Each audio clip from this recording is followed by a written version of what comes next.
शिराळा तालुक्यातील बांबरवाडी येथे तुकाराम महाराज सदेह वैकुंठगमन ज्ञानेश्वरी पारायण सोहळा उत्साहात संपन्न झाला। या पारायण सोहळ्याचे हे 25वे वर्ष होते। सकाळ व संध्याकाळी वाडीतील लोक महाप्रसाद म्हणून 2 वेळ जेवणाची सोय करत होते। सर्व लोक देवळात जेवणासाठी एकत्रित येत असल्यामुळे 7 दिवस वाडीत चूल बंद होती। त्यामुळे एक वेगळ्या सामाजिक सलोख्याचे वातावरण तयार झाले होते।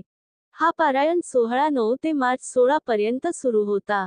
यावेळी बाजीराव भाडुगळे, हनुमान बडे देवाची आळंदी, दादा महाराज मानेवाडी, विजय महाराज रामिष्ठे, बाबूराव महाराज मस्करवाडी, उत्तम पुजारी महादेववाडी, संतोष नलवडे काळगाव, जयवंत पाटील राधानगरी यांचे प्रवचन व कीर्तन झाले। गुढे, ढाणकेवाडी, बांबरवाडी, बेंद, भाडुगळेवाडी, मणदूर धनगरवाडा, करपेवाडी, तेटमेवाडी, निवी, मानेवाडी, पाचडगणी, काळगाव धनगरावाडा, येसलेवाडी, गुंडगेवाडी, कोकणेवाडी, जळकेवाडी, आरळा, खोतवाडी, बेरडेवाडी, विठ्ठलवाडी येथील भजनी मंडळाने साथ दिली।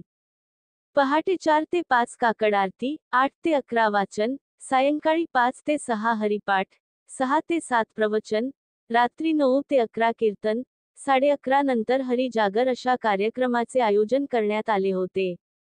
व्यासपीठ चालक म्हणून मोहन महाराज, गायनाचार्य जगन्नाथ महाराज, मृदुंगमणी दीपक महाराज आळंदी, हार्मोनियम वादक म्हणून भीमराव महाराज आरळा यांनी काम पाहिले।